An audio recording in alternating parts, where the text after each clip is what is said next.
Krista Williams needs no introduction herself. She, as you will know, is an incredible heart filled with so much gifts and inspiration, and has been on a journey of metamorphosis herself through her body and getting to know more of herself. In the many hats that she wears, she not only is the co-host of the Almost 30 podcast, but has stepped into her beautiful intuitive gift of becoming a coach, inspirational speaker, now author of the Almost 30 book. She brings in all her gifts and all who she is, not only into her work, but into her friendships and connections around the world. She is one to follow. And I loved our conversation today, all around letting go of the masks, letting go of the makeup, and becoming more of who you are and your authentic self. And we are here in this podcast because of her and her willingness to really see people for who they are. This podcast is both a labor of love, but also her and Lindsay saw it and have deeply inspired and been a huge resource in making this podcast happen. So thank you both for seeing me and for really helping this vision forward. And thank you for just inspiring and being such guiding lights in this world. Oh, Chris, it's so good to have you. I know. It's like, yeah. We've been talking about this forever. 3 years. No way. What's ready? Yeah, we're just going to be love. Yeah, I've been wearing these every different color. This is the uniform. Do you have that in a bunch of different colors? Yeah. Yeah. What does it mean to you when someone, like with Be Love, what does that mean to you? Wait, who's interviewing who? I know. This is my controlling nature. What does it mean to you? No, you know what's crazy is it's like it's the best part of me, and it's also like an anxiety part of me. Where I'm like, we gotta keep talking. Do we? Yes. Let's just sit in silence for a minute. Just regulate. No, I'm kidding. I'm happy to see you. Questions. I will. You can ask me all the questions. Be love. What does it mean? Yeah. What does it mean to you? Because I think a lot of people, if you were to say like be love, I don't think they really can contextualize or understand what it actually means. It's true. That's why we're like anything, right? Mm-hmm. Yeah, we were talking about consciousness yesterday. What does that actually mean? It's a word that's thrown around. Yes. And then what does it actually mean? Mm-hmm. Like be love is the same thing. What does love actually mean? Mm-hmm. We're actually saying too, like the energy that's with each question, like word is an energy. Yeah. Right. So love is something different for everybody. Mm-hmm. And everybody has a different truth to it. Mm. And it's just a gentle reminder of what it means to you. Mm-hmm.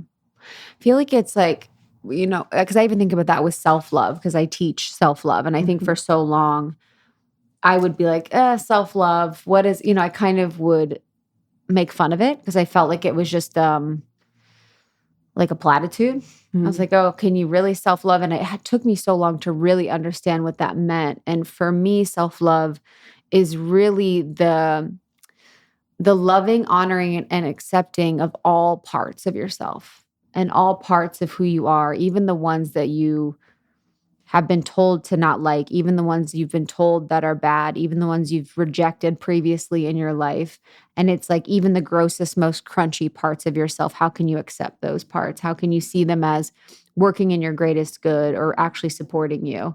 A lot of the work in IFS that I do with the parts work, we really look at the coping mechanisms that we have. Maybe it's an addiction, maybe it's you know, something that you do that you don't like, that doesn't really serve you. And there was a part of you that actually used that addiction or coping mechanism at one time to serve you. Say it's, you know, addiction to food. I was addicted to binging and it served me for a long time. You know, it was a nervous system regulation thing. It was a soothing thing. It brought me peace. It gave me dopamine. It helped me escape from my environment. And when you can really be like, oh, there's a part of me that was binging and purging to support me at one point in time in my life, like you can really love the grossest parts of you. Which we don't really know about until we become aware of it. For sure. I know we talked about coffee being one of them. Yeah. For me personally, it was, I'm like pulling up a chair. I'm like, let's fucking talk about coffee. Let's talk about coffee. You know, Yes. I was using it as also. I didn't even realize my relationship to it. Like for me, it was suppressing my hunger. It was giving me energy, but mainly I didn't even realize how much it was like suppressing my sleep and when I was hungry. Right. So it's these. Like we're just, I wasn't aware of the relationship I had with it until one day I woke up. I was like, wait, hold on. Yep. This is not normalized. Right. I mean, if we think about how sick and, we have an insane culture, insane society. So it's like we think about, we have to look at everything really. Everything that's insane is kind of normalized. But with caffeine, that was something that I drank for a long time too. And it was something that at some point in time when I really got into a place of loving my body and listening to my body and honoring my body, I never want to be in a place where I'm using something to trick my body. With caffeine, it's basically blocking the receptors that tell your body it's tired. So every day when you wake up in the morning and your body might tell you it's tired because it's tired and needs to rest, you're going to block those receptors of communication. So you'll never really know if your body's tired or not because caffeine will, prevent that from happening. So when I stopped drinking caffeine a few years ago, I just felt this natural sense of energy and connection with my body. I had better sleep. I had better, less anxiety, more clarity. Like it just felt so much better to be in actual touch with the natural energy levels of my body. And I think, we felt so much better being off of it. Like it's the peak is no longer crashing. Yes. So it's like there's a subtlety of the energies. But talk about the parts that you don't love about yourself. I think personally, my relationship with coffee, my conversation around it was around my weight. Unconsciously, huge. I don't think it was conscious. I don't think I was drinking the coffee and saying, wow, here I am, whatever. It's like I stopped drinking coffee and then it regulated my eating, which then by means I started losing weight versus like controlling my weight in unconsciously. Wow. And so you're talking about the parts that we don't love, the cringy ones. Yep. It's so unconscious that when we actually make something conscious and we have a relationship to it and we talk to it, then it starts changing everything.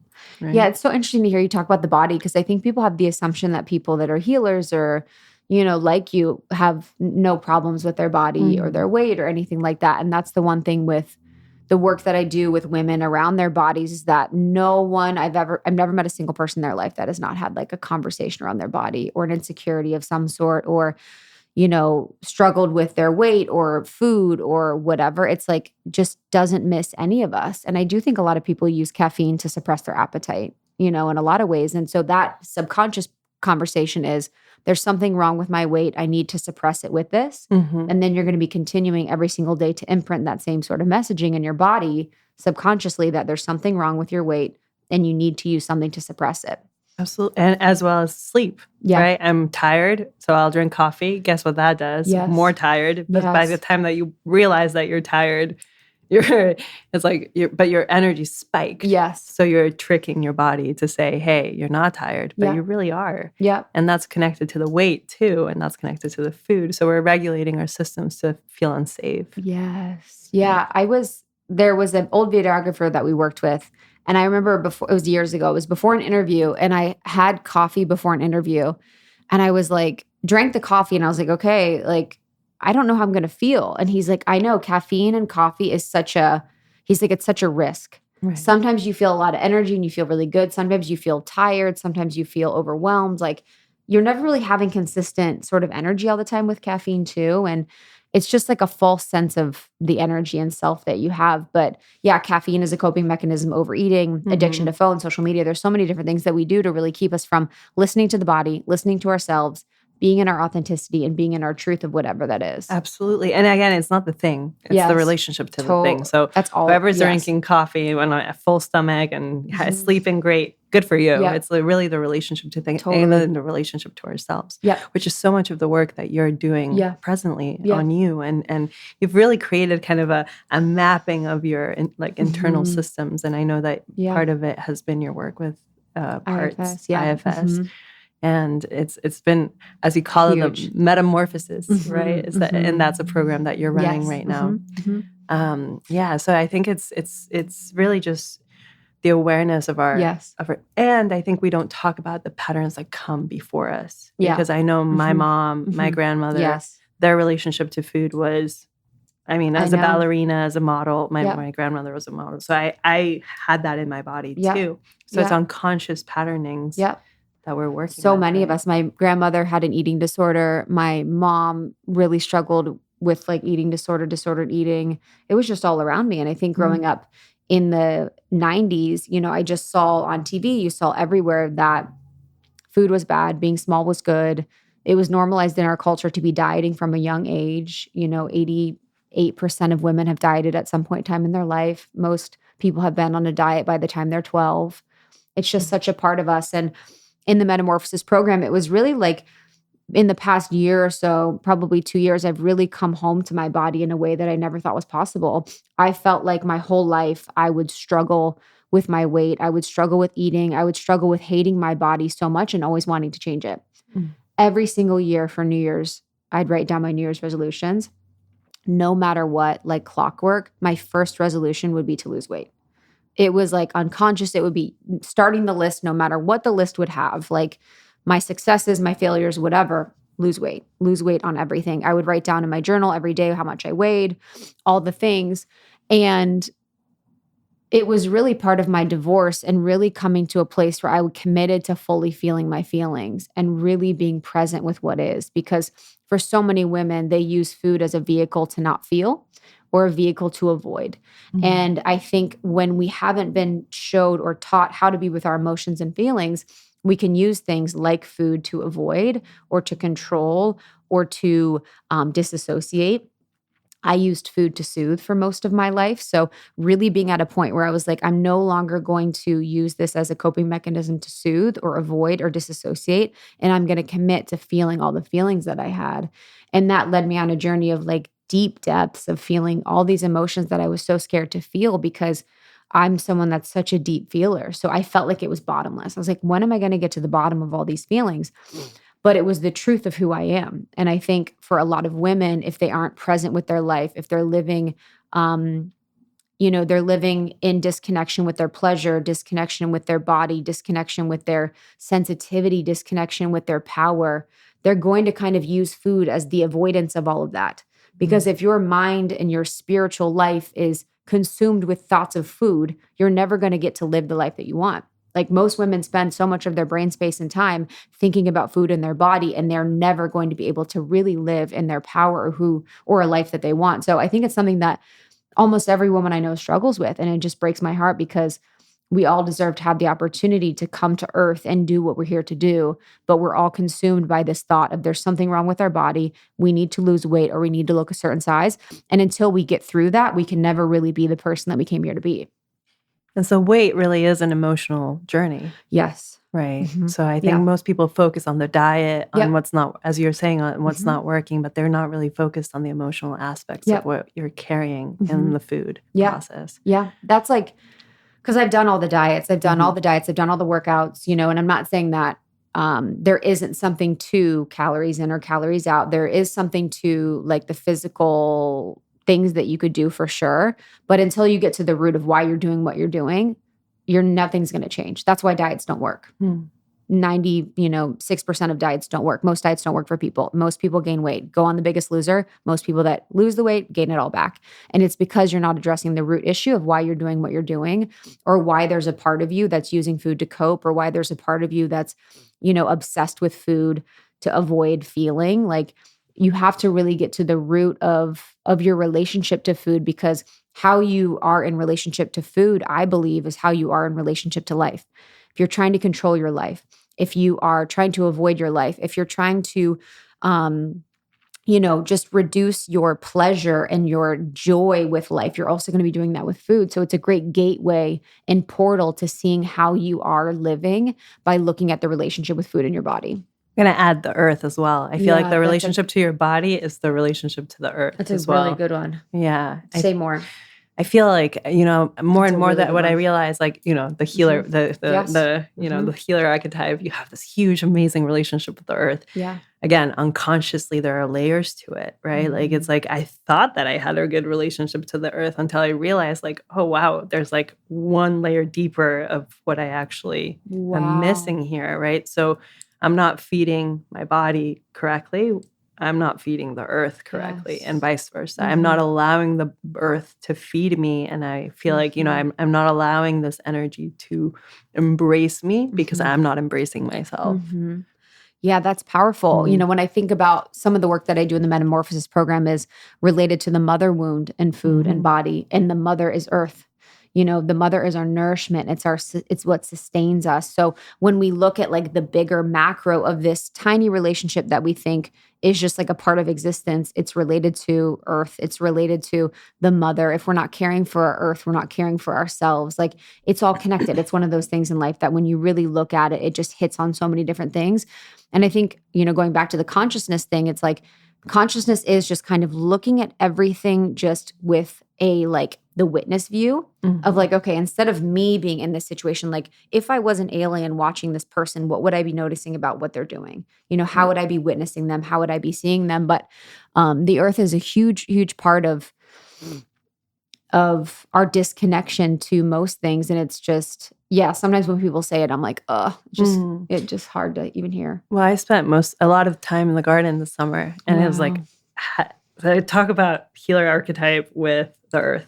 Had never spent time in the garden. I grew up in a city, right? So never was I taught to put my hands in the soil. No, like nonetheless, actually plant the food I was eating. Wow. And so imagine our disconnect from the food that we're eating, because now we order on whatever, Amazon, you name it. Like we're so disconnected from the actual soil that can feed us. Yes. And so when you have that ability to eat the food from the garden and actually nourish you, you don't need that much food. Yes. Because it's actually feeding you. It's actually vitality moving into you. I know a lot of people don't have that opportunity, but it could be like just starting out with like a pot, soil, and a few seeds. And just understanding like you can talk to your food, you can program your food to feed you, and it can be an amazing relationship between you and the earth. Yeah. And reciprocal, because you're actually adding energy to the earth.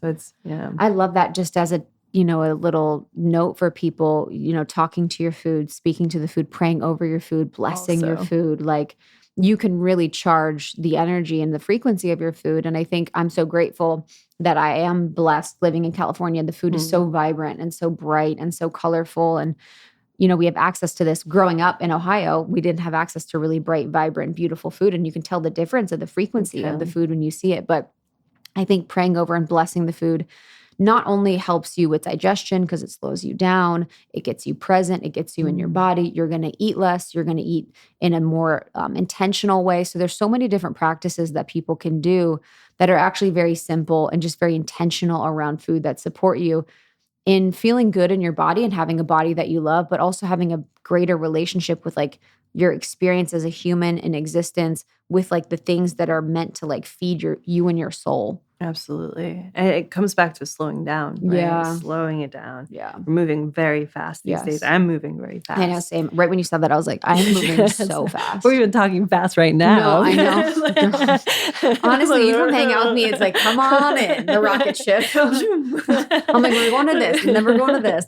I sometimes will laugh because I'll talk to my audience about that. I'm like, slow down. And then I'm like flying around town. I'm like, it's just. We're our own, we For have sure. to, I'm the same way. I'm preaching, slowing down, and here I am. I don't even know what that means. Sometimes it was slowing down. I'm like, I don't even know what it means. I'll kind of pick apart moments where I'm like, okay, slow down. And I'll be just kind of, stretching time in a way, just throughout the day or throughout moments. Meditation obviously really helps.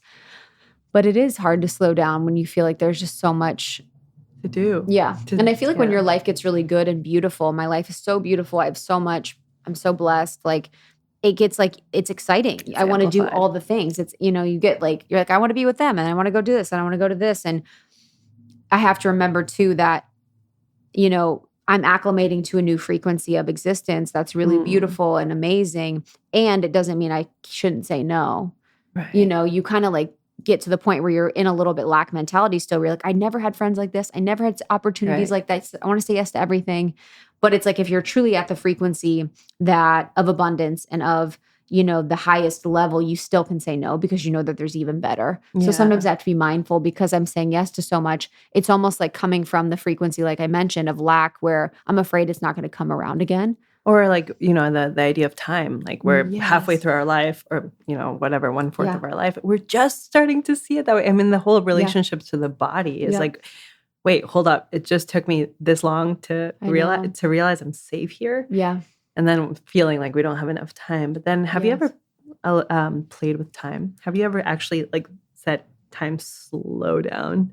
I have like in micro moments, like I'll kind of like do with it, but I'm curious of what I want to know if it's the same. No, you just tell time to slow down. Yeah. It actually works. Yeah. You have to continuously do it because like, you slow it down and then you speed it up and then you slow it down. Invitation to like actually tell time like slow down and you'll see the time feelings. You can play with it. It's an energy, right? And we're so powerful. We're like all of us, every single person can do this. Wow. So you can actually and then you can actually tell it to speed up. Totally. It's fun. It's like, we can do this. Wow. Yeah. Yeah, I would love to.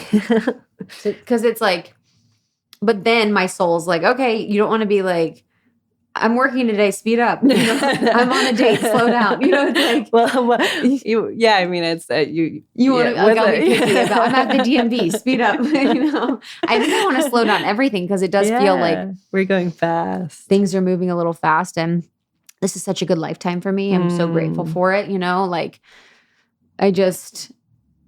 and I feel like it's just getting better and better. Life just gets better and better. Isn't that beautiful? Yeah, it's the best. Tell us about that. What feels to you that it's getting better and better for you? So I feel like growing up in a small town, in Ohio, where a lot of people would really love high school and really love college. It was like kind of the only time in their life that they felt liberated or free, or they felt like expressed, or they felt like they could be themselves. Like there was this really interesting portal where if you don't end up doing what you want after college, you kind of look back on those years with nostalgia and you're like, oh my God, I wish I could be young again, to be in college again. These are the best years of your life. Everyone would always say college was the best years of your life. And what I realized is that it was the best years of your life if then after college you just got a job and stayed in that job for the rest of your life and you just fell more and more asleep and you fell more and more into the matrix and you fell more and more away from your authenticity and who you are, and you just became less of the person that you wanted to be. So I had this assumption most of my life that after college it was just like get a job and life just sucks. And I think my life really started to get good after my Saturn return, or even before my Saturn return a little bit, when, my prefrontal cortex came online and I was able to actually become conscious and become the person I came to be, and really just look at everything in my life with consciousness and with a different lens, and create this experience here that was unique to me. That's not perfect. That's not someone else's dream life, but is my dream life. And so it's been beautiful to kind of rewrite the narrative that I had so deeply ingrained in me, that life just gets harder and life gets worse and you just get older and you just get unhealthy and it's like just boring. Life just continues to get better and better because I'm more conscious, I'm more grateful, I'm more myself, I'm more in the experience of being here rather than less. And yeah, as I age, just again, rewriting the story of aging too, where I felt like, in my 20s were the best years of my life, or I'd be the most beautiful, or I'd be the most vivacious or vital. And it's just not true. I just have gotten better and better. And it's so much of the work that I'm doing to love myself more. So it's not like I am better, but I'm loving myself more. And then also just like being more present for life in a way that I'm really here to experience it and live it more so than I think I was when I was younger. We don't realize we're living organisms. I know. And that we're like flowers. If you talk to a flower, if you say, hey, you're so beautiful, it like actually will change composition. It's like, I think what you're sharing here is that like you love yourself more, and not saying like I love you, but that actually mean it. Yes. You're changing your composition. You're feeling like that you're actually glowing in a different, I mean, I see you. We've known each other for a couple of years. Yeah. You're glowing. Yeah. And I think it's because you really believe who you are from the inside out. Like you see your angelic energy. I really think I'm an angel. Yeah. I really do.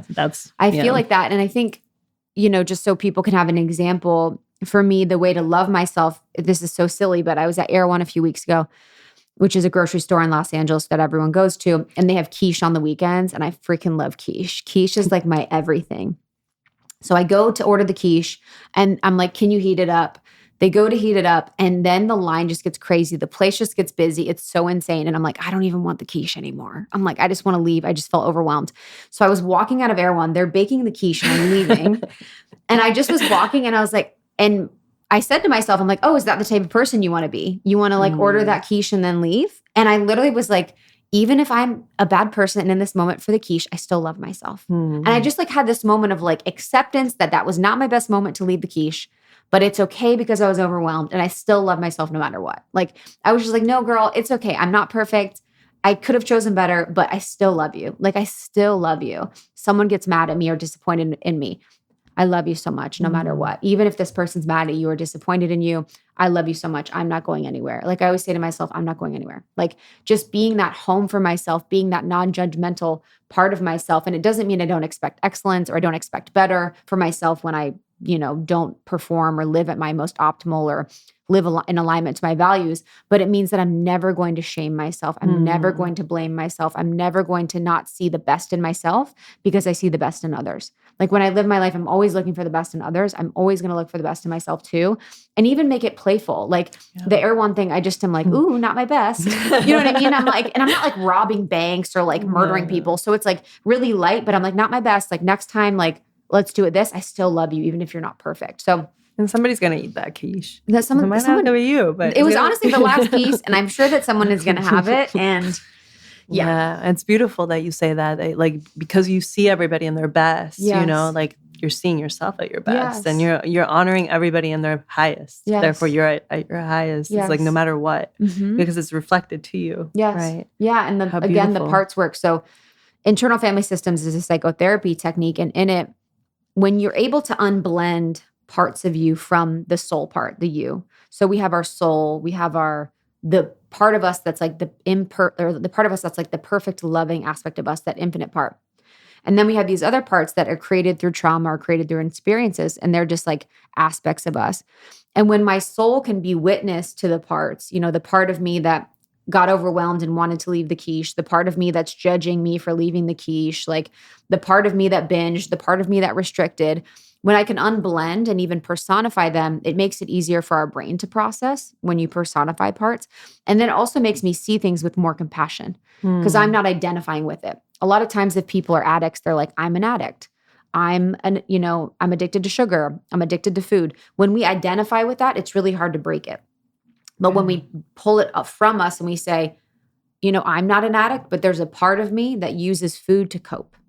It's so much easier to heal and understand and be with that part rather than identifying as that part, because the words have power. That's a spell. You're claiming I am an addict, and then you're living that reality over and over again. But when you can unblend it and pull it and just be like, oh, what's the part of me?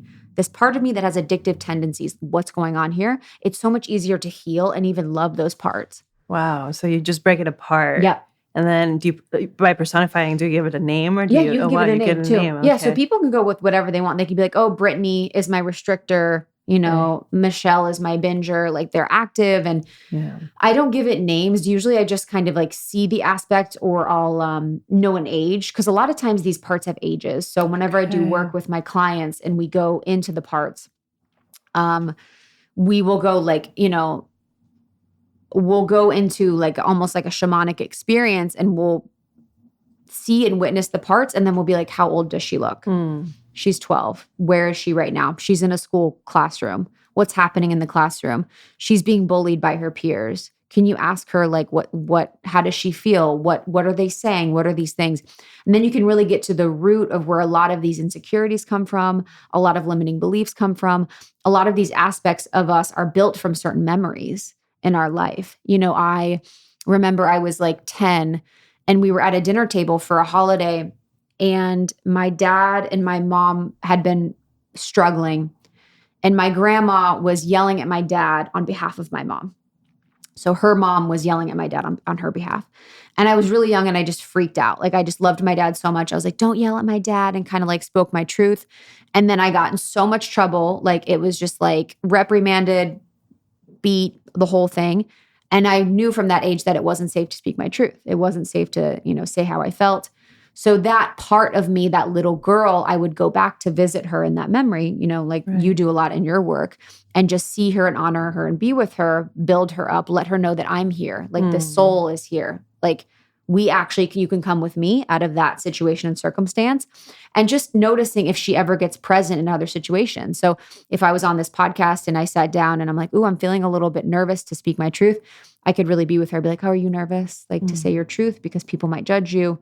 Like, I love you. We got this. Like, it's okay. So yeah, it's just powerful. And it's changed my life completely. It's really, I actually have, just as you're sharing that, 2 days ago, I had a very similar experience Really? with a situation that's been looping for 2 years. What? And the situation doesn't really Okay. matter, but Yeah. but I took that little girl, and I've been working with the situation for so Yeah. long, and then like I sat with her and I was like, what do you actually need? Yes. She's like, I just need to be like loved and held. And I actually sat with her and held her. Situation's gone. That's the work. It took me That's the work. It took me 2 years of work to do it, and to just like hold her because she was just afraid. And so that situation no longer loops. Wow. But it was looping. So for whoever is having that like loop, it just seems that that's where we have to go. Yeah, it is. But it's interesting in internal family systems too, because you can have the part of you, say that little girl that needs to be held. And then there's also something called protector parts. And so these protector parts are almost like, say you get in a fight with your partner and, they trigger you. Deep down, you're hurt. You're sad. But there's a part of you that's pissed. It's an angry part that's like, fuck you. You always do this. I'm going to leave, da-da-da-da. So there's two things happening. Deep down, you're really sad. You're sad that your partner hurt your feelings. You're really scared you're going to be abandoned. But what's happening is you're being triggered. And so you're responding with anger and frustration and rage. So in parts work, oftentimes we have to be with both parts. You have to be with the protector part that's protecting the inner child. Because a lot of times in life, we have the inner child that's almost exiled, that's like hidden away. And then protector parts are like standing in front of them. And you have to really honor and be with and listen to the protector part before you get to the inner child. Wow. Does that make sense? Yeah, of course. So it's really like you're sitting with like all parts of yourself. All parts, yeah. This takes consciousness. It takes crazy. A lot of space and time and dedication. I was with one of my clients the other day, and I love her. I love all my clients so much. I love this one so much because we really kind of just go there. And we didn't have an agenda for our session, which is always the best. And in it, we were going to this inner child that is afraid to be who she was, afraid to share her spirituality, all these things. And so we're kind of going and we're working with this inner child. And then all of a sudden I feel someone else come in and I'm like, ooh, someone just joined. And she's like, this other version of me. And she's pissed. So it's basically like we went to the inner child directly, but the protector part was pissed that we didn't go to her first. Because protector part has been protecting this inner child for a long time. So we had to then change course and go with the protector part and be with her, love her, and listen to her, and then ask her if we could go to the inner child. Because if you go straight to the inner child, sometimes it's not safe for the system. So it's just fascinating because I felt it and then she said it. She's like, yeah, she just put her hands on her hips. She walks in, she's pissed, and you have to like work with them. So it seems like it's so interesting because it seems kind of crazy when you see it, but when you're in it and you can feel it, it's just so true. And the way I like to also explain it just easily is that oftentimes when someone approaches you, if you're really upset and you're really mad or you're triggered, you're crying, you're in it, you're maybe dysregulated, it doesn't feel good to go to like, what's the solution? Like when someone's like, well, what can we do about that? It's like, no, let me be where I am.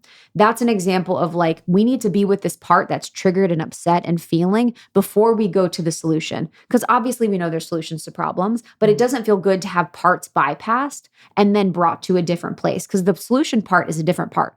Like I can sit here and be in the solution. I could be like, yeah, I know a solution, but unless we're tending to the parts as they come, it's really hard to make progress. Wow. So it's layers. And there's so many different parts. You're never done. You're never really done. So basically the ideal situation to look at the IFS model is just to have a great relationship with the parts, to know them when they come, to kind of witness and see them.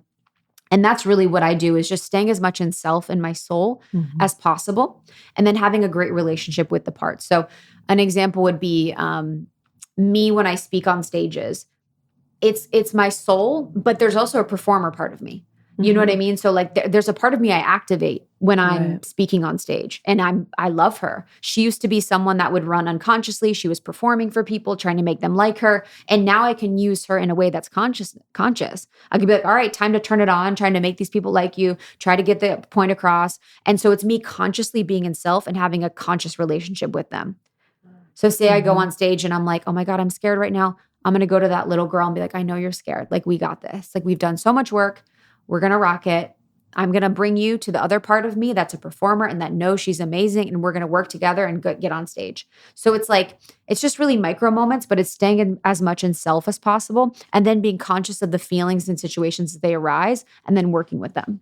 The energy I get is you have all different like ages, times, and you're just, mastering. Yes. Like you're almost like very aware what happened at each age, at each moment. And you're really working with the internal systems. That's probably why it's called. Yeah. But you really have, and I'm sure that you'll continue this on as you go, and that now seeing the metamorphosis for what is like you really are creating this new being from where you've been and like uniting them together. How beautiful, how cool. It's like, and it's even, I wouldn't even say it's the new being. It's like me revealing and being in the truth of who I am. Because when we're unconsciously, when the parts are running unconsciously, my performer part, my codependent part, my depressed part, my empath, whatever the parts are, then I'm being in parts and I'm not being in self. So a lot of the glow up that I've had has been me being more in self, in truth, in my soul, in my authenticity, than me actually being in the performer parts. Because I think when we met at the beginning, I was definitely in my it's like masculine seems like the easiest word to describe it, but I was just in this phase of like out of my authenticity in a lot of different ways, even though I felt like I was, because I was being rewarded as if I was, but I was very much in certain parts that were serving me for that time in the business and in my relationship especially, but I wasn't in my like true self. Yeah. The soul. As you're showing up with no makeup today. I know. Right? Like it's our true self, without masks, which is another process. Yeah. And you're helping people get there. That's the beautiful part. You're going through an inner journey constantly, and then now you're helping others get there as well. Yeah. Can you talk a little bit about that process for you? Yeah, the inner journey process. I don't know if you've had this too, but I feel like in my life, I've always been someone that's going through transformation and growth. Like I felt like even from a young age, I was just approaching the world a little bit differently. And I had for so long this internal desire and fire to make something of my life. I came here with a purpose. My soul came here with a mission. And for a long time, that felt really hard because I wasn't living in my truth or my alignment. And so whenever I work with people or talk to people, I know how painful that is. When you know that your soul came here to do something or to be someone or to express something and you're not living in that truth, it's painful and it's hard. And then on the highest level, your soul's doing everything it needs to do. So, there's that two truth situation. But me sharing my growth and my process, I've just always been someone that's been so deeply interested in the human experience, so deeply interested in what's possible, so deeply interested in being who I am and being who I came here to be. And so it's just been part of my natural evolution to really share about it. And it's been something that I've oscillated between. Sometimes I'm like, I really love it. I really love sharing. And then sometimes I'm a little bit more private and I feel a little bit too perceived at once.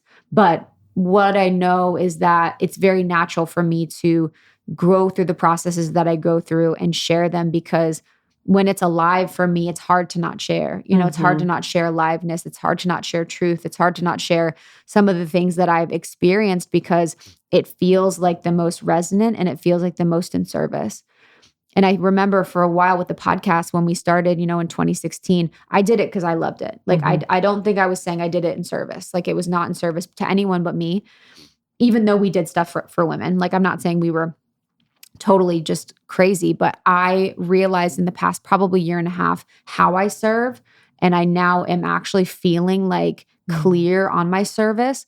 And so it's just brought another level for me of how I'm showing up and what I'm sharing, because I actually understand what I'm here to do and how I'm here to serve. And I wouldn't say that like the beginning of, by serving you were serving everybody else. You were getting to know yourself. And I think what you're sharing is when something's alive for you, like it's probably alive for most of the collective Yes. because we're going through it together as much as we think we're having separate individual journeys. Yep. I notice how much when you share, so many people resonate with that message. Yeah. It's hard though. It's not easy to be vulnerable, you know, and like there's a level of self-love you have to be vulnerable. Right. And I think a lot of people have a fear. So if I'm not judging or shaming myself, then I'm going to be less likely to think other people will. So for people that want to share more vulnerably and openly, you have to be mindful of the parts of you that are stopping you, that are saying they're going to judge you, they're going to abandon you, they're not going to like that. If you're not perfect, you're not going to be loved. You know, I always had that belief. I have to be perfect to be loved. I have to be beautiful. I have to be smart. I have to be funny, all of these things. And we can really, really see the most magnetism and the most beauty in people when they're not being that perfect version, because that's the truth. You know, when they're not being this aspect of them that feels like they have to be perfect. And I still struggle. Like I'm not someone that would say that how I show up is the most authentic version of me. I think I'm getting closer every day. I think I try my best, but I do know that there's ways of being that, you know, are a growth edge for me. Like beauty. I've always been someone in my life that my mom and family have always prioritized beauty and looks and weight. That's where I really struggled. And so I noticed myself still really feeling like that has to be the first thing. Like people have to first know that I'm beautiful or attractive or whatever it is. And people might not even think I'm beautiful or attractive, but I feel like I have to be perceived as that to go anywhere. And so I still have edges. I'm not perfect, but I really try and do my best, the best that I can. Well, what's perfect?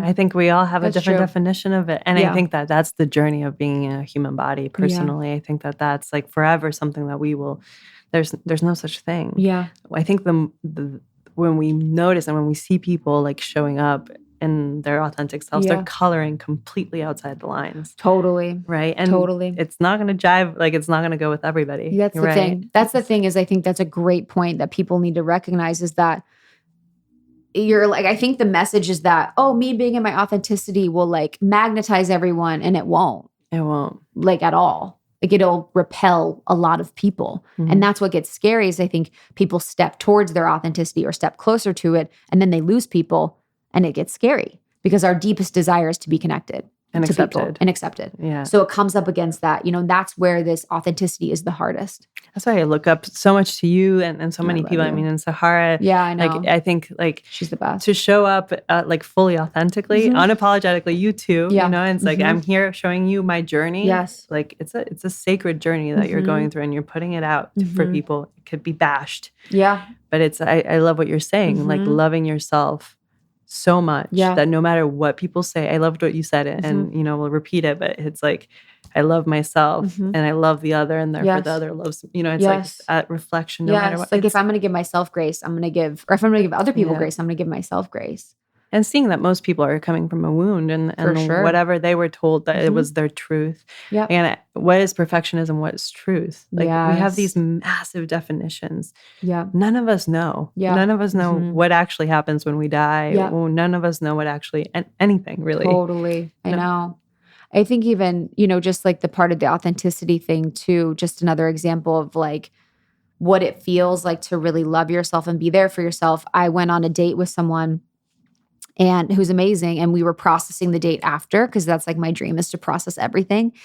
And he was bringing up some things on the date that were kind of like, not red flags, but things that I said that were kind of like alarm bells for him. And it was silly. It was like me saying, I want to stay young forever. And then me saying like one other thing. And it was just like a normal person that hasn't done the work or process would be like triggered, pissed, mad, thinking of things that are bad about them. And I'm just like, oh, wow. You know, like I'm so a secure attachment to me. No matter what anyone says, I'm not going to shame, blame, or criticize myself. So this person can have this opinion about me that I care about. And I can be like, oh, that's interesting. Right. Like, how can I actually be like, oh, that's an interesting perspective? Like when everyone's safe in my internal system, I can take that information and be like, oh, how could that be true? How could that be not true? How could this be something that I could learn from, instead of unconsciously like creating these like ways to protect ourselves or to shield us from like what could actually be really helpful for our growth? And looping. I should have done this. I could have done that. Exactly. I'm bad. The immediate part, if the parts are not securely attached, that part will come forward and be like, I'm unsafe. I'm not going to be loved. I'm going to be abandoned. They think I'm bad. I'm going to be rejected. But if we are securely attached to that part and we're like, no matter what, I will never abandon you. I will never reject you, whatever anyone else says, then like we can hear anything, any feedback. Right. Like it's helped me so much in business, in my relationships, in my communication. It's everything. Well, also trusting. I know you have a really strong relationship with Source, God, universe, whatever you want to call it, God. Yeah. In the sense, trusting that everything is happening exactly as it needs to. Yeah. Right? Which is hard sometimes. Like, there's still parts of me sometimes that are like, okay, what's this thing? Why is this happening? But it gets less and less. And when that does happen, when I do wrestle with God, as they say, it's like, it's fine. I let that happen. I'm like, God can handle it. God can take it. But yeah, my relationship to God is the foundation of my life. My relationship to God and Source and having that helps me in my relationships, in my business, in all areas of my life. It changed my relationship with my body even. When oftentimes we're not really connected spiritually to our source of nourishment, of reason for being, we're going to look for ways to avoid or cope. So it's been a huge aspect of me and my growth and the person I am today. And I know it's not for everyone, to have that relationship. But what I've seen is that when I was in denial of God or kind of atheist or didn't really see the power of having a relationship with a creator, it was just like an inner teen part of me that felt rejected by the Father, felt rejected by religion, felt rejected by these systems that were created by humans, but are not of God. And I had to really, really get to know and be with God and have a relationship with God. And it's a felt sense. It's not anything but that. It's like, it's a true knowing and felt sense that you can't really copy or talk about or understand unless you have it. Well, breaking down the word, right? Because again, it's been co-opted by so many different things. And I think it's what I sense when you're saying this is I have this image of the parts work that you're doing, like these huge, like small pieces of yourself, and then you're connected to Earth, and then you're connected to that source. It's like I can see this massive relationship between you, your soul, Source, Earth, Mother, Father, family, all of it. And you're having this incredible experience in this human life of really getting to know who you are as a soul. What do you call it? God, Source, Creator? What do you say? It's everything. Yeah. For me, it's everything. That's like, you can call it God. That's why I say like, it's that source, that where we come from. I don't even think we have an actual. Totally. Really, again, that truth. What is that truth? I think that's everything we are. It's that consciousness, that membrane. It's the creator. The I am presence. It's like, exactly. I think there's like hundreds of names for God too, and it's just like been co-opted, unfortunately, a little bit, but anything with power is going to be co-opted in some way. In this book I really love, called the Hermetica. I love the Hermetica. It's so beautiful. And in it, they use the word atum for God because they believe that God has been just like kind of tainted in the word. So they wanted a word that was more palatable for the book. And atom, atom. Yeah. Oh my God. So true. It's like, you talk about words being spells, right? Like true. words Atom. are, Wow. Adam. Wow. Right? So it's like you start playing with it. It's like, yes, we've created words, but words are connected to energy. Words create all the time. We're creating in everything we're saying. I had an experience realizing how powerful is the word.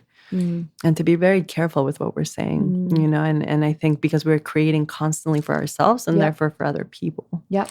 What was the experience? Do you want to share?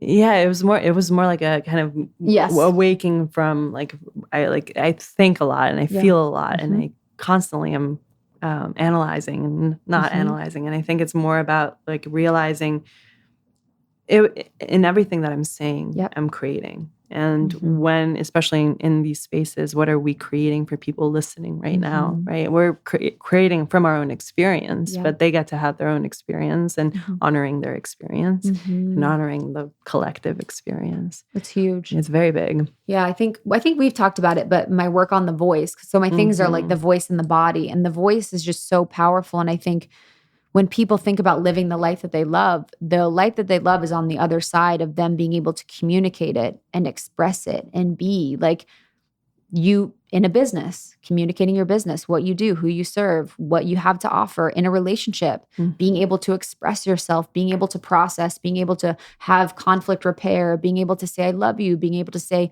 this is a need that I have. Like it spans every area of our life. And I think when I think about words and I think about the voice, it's like so many people are not able to speak their truth, are not able to speak clearly, are not able to express themselves.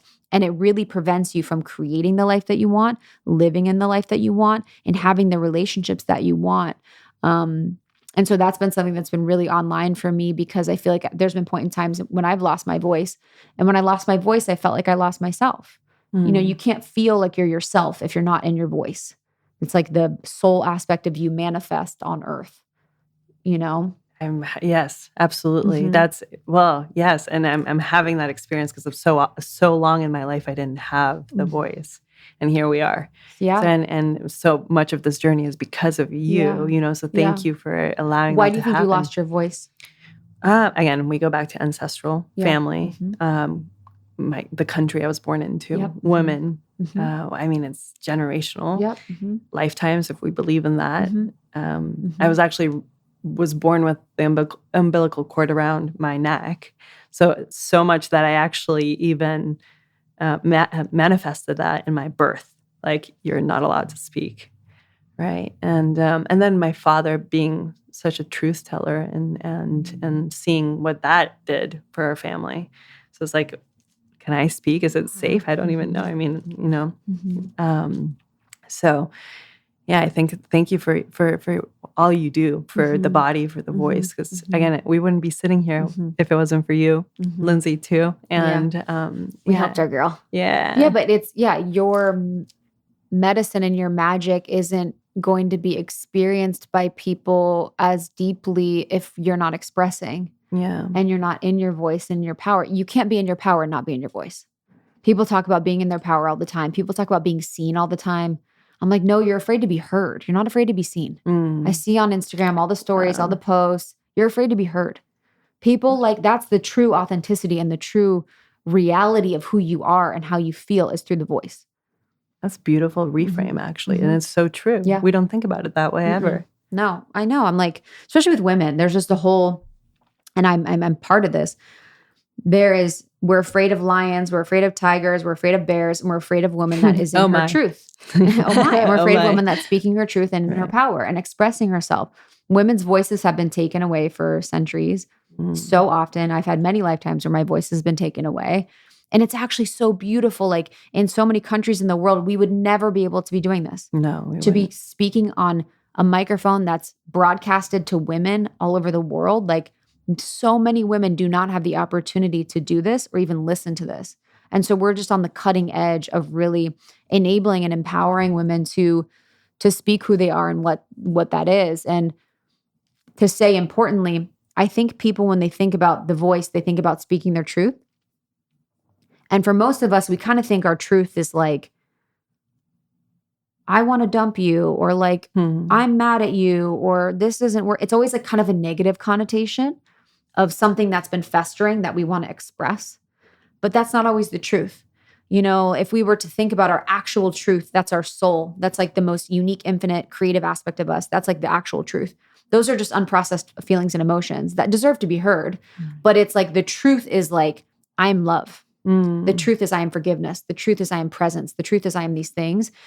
And so, yeah, there's just layers to the voice and there's layers to the truth. But I wanted to bring that through because I think that's always something that people get scared of when they're like, I want to speak my truth, but whatever. I am. That I am, right? I am. Yep. I am. What are you? I am. I am. And then the universe said, am I? Am I? I am. Yes, exactly. Wow. It's beyond. So in your work with the voice, you take people on a journey to connect to that voice. And there's no end, right? There's constant. I think that's the bigger thing in all of this work and the healing work and all of the work is just realizing that there's no end. No end. It just continues. Because what's cool about the voice, it's so cool. The voice is a barometer for who you are, how you feel, the truth of, this moment. So as an example, right now, I could like sit differently, let out my belly, let my belly relax. You can already hear my voice become more resonant, deepen. I could go higher. I could go softer. And it's expressing different things.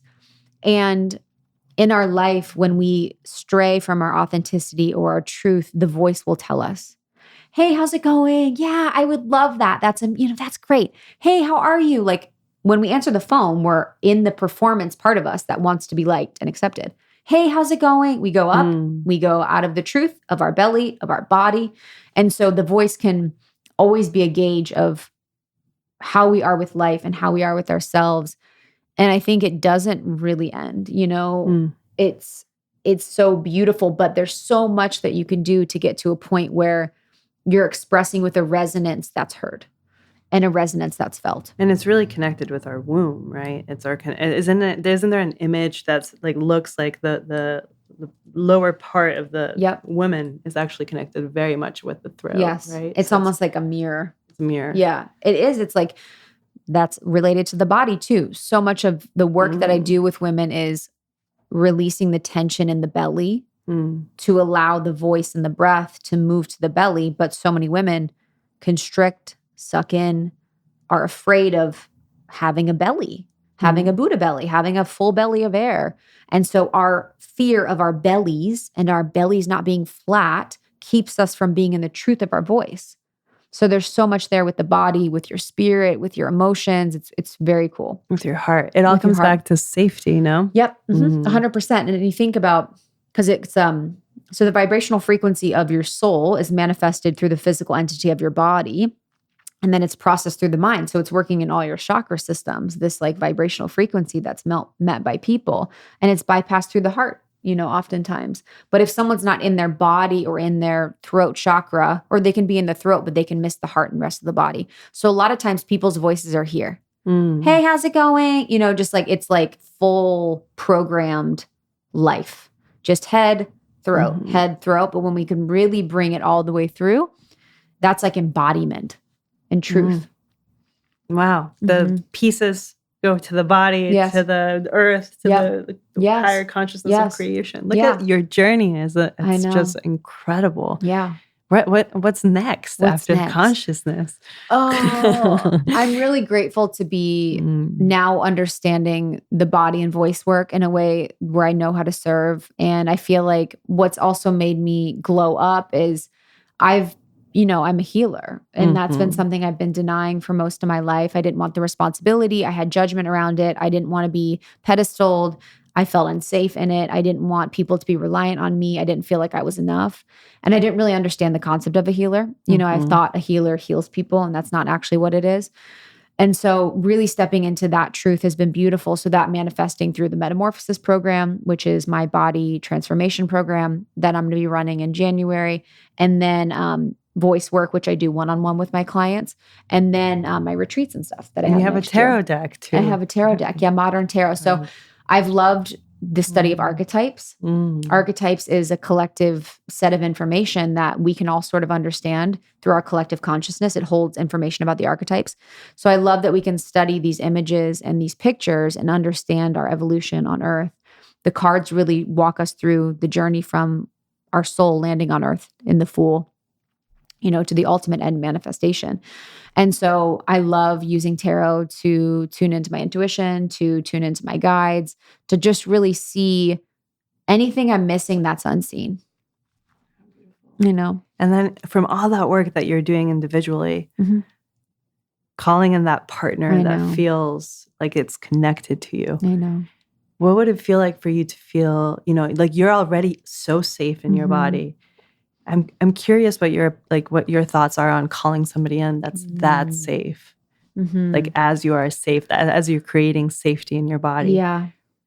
It's funny because I don't know if I know what it feels like. So what I'm doing is creating new templates for myself and for Earth about sovereign partnership, sovereign relationship, sovereignty, two perfectly matched souls coming together imperfectly. And so it's hard because you'll do all the work and then be like, I'm amazing and I love myself so much, but sometimes it'll make you be like, and they have to be perfect.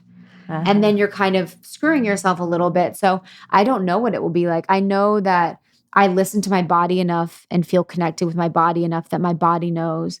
And if I get around an energy or a frequency that I'm meant to be around, it's so easy for me. Like, it's very rare that I'm able to open up. But, and I say that because there's certain aspects of me that don't often see the light in a really specific way. So I just know that that will be nice. But yeah, I actually don't know what that'll feel like, to be truthful. So that's it's so embodying that safety in you, and now it's like how to embody that with another imperfectly perfect person. I know. I love that. I know. That's the journey. It'll be beautiful, and it'll be amazing, and I can't wait to co-create and have a family and have my creativity expressed through like another being. But I'd say the process to getting to partnership is so beautiful, and I've come home to myself. I reclaim myself. I love my being alone. I love being in my own energy, but I do get sad sometimes because I love partnership. Well, you're a great partner to yourself. I know. I can feel That's that. true. And so it's just about, it's that simple. I believe. I'm excited to see what calls in. I know. What calls in. I know, because we were on the phone and you were like, you really expanded me when we were talking about relationship on the phone one day. Because you're such a powerful creator. You just have to create the person. Yeah. And it's true. And I thought about that. I'm like, wow, that's true. Because every person that I've called in since my divorce has been a manifestation of what I was first unconsciously bringing. Because they were great relationships, but there was unconscious aspects that they were showing me. And now consciously creating these relationships that I've been in. But yeah, it does feel big to have that other partner in the way that I want and how amazing I want them to be. Sometimes he will come in when I believe that it's possible. I still am working to believe it's possible. But you're there. You're there. I know. You're there. I know. I feel close. So ultimately, I believe you are an embodiment of love. And what do you feel it is to embody love? That's a good one. This seems silly, but it's coming through. It's in improv comedy, which I take improv classes. There's this concept of yes and. And so to continue the skit or to continue the act or whatever it is that you're doing, you're always like, yes and. So someone could say something completely insane and off the wall, and you're like, yes, you nod and you like continue. And with love, it's like the gross parts, the parts that you want to look away from, the relationships that you want to look away from. It's always like, yes, and. It's like, how can you be an opening? How can you be spacious? How can you be welcoming? How can you be like, just like, yes, and what's next? Or like be curious about what else is there. I think there's just like something about love that makes me feel so open and spacious. And like, there's so much possibility and there's so much there that there is to explore. And it always feels like yes, and to me. Beautiful. Yes, and. Yes, and. Thank you for taking us on this journey through everything. And we wouldn't be in this space if it wasn't for this human. Them? What did I tell So she, years, has been talking about the podcast. Years. How did we first meet? Danielle Page. Danielle's amazing. Yeah, Danielle. I had sessions with you years ago. And we've worked together ever since. And then you're like the only person I have like 3 people I recommend. And I've met with hundreds of healers. And then you took our Podcast Pro program. That was like years ago. You came on the pod in 2021 and you knew you wanted to do it. And now you're actually doing it. We're in the very room. We're in the where the seed planted itself. So real. And I was doing the course in this room. And I was teaching virtually in this room, which is so wild. But it's such a beautiful thing because I think people get really mad at themselves when they're not doing the thing they know they should do. But I think you're such a beautiful example of knowing that it'll happen at the perfect time when you're ready, when like the frequency is there, like you're always like such a good person with like the right time, it'll happen. And so remembering that whatever you're meant to do on this earth, it's not like going to go away if you don't do it right away. It's like just waiting for the perfect time. It's not a question of if, it's just when. Right. And I think when you have the clarity of the perfect time, it's just the result so much better. I've noticed actually that it takes me about 2 years to, I plant a seed and it usually takes me about 2 years to germinate. Wow. And this one was 3. I wasn't fully ready last year. I in my own journey, I feel like I've released so much. And 3 year, yeah, it's about a 3 year journey to Wow. actually see it flourish. Mhm. So if you are looking to do a podcast, these two have an amazing course. We have a These two course. has So you and don't then even need to promote it, but we have our podcast Almost 30. We help people do podcasts, Yeah. but people can, do their own thing. But I think I'm not promoting it.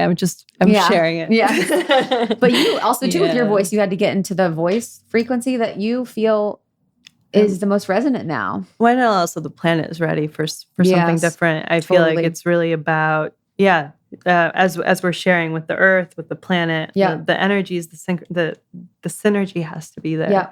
And I feel like it's an invitation. Yeah. I felt the invitation come on very strongly. The caliber of people that I'm starting to meet, it's like we got to bring these people on. Yeah. Mhm. And most people don't know who they are. Yeah. Which So is sick. Yeah. Yeah. So And I think that's reminding people that it just reminds people that the most unexpected people have the most medicine. That's true. Just everyone has medicine for us. That's right. If we really look at it. Yeah. I often ask, if when we step into the room, look at the the last person you would look at. That's a good one. That's actually who has the most medicine for you. That's a good one. Yeah. Because I'm like, where's the narcissist? I'm like, give me that narcissist. Yeah. I want her to pick me. Thank you. love you. Thank you. I love you. I love you, audience. Yes, same. Have a good one. Yeah, see you soon. Bye.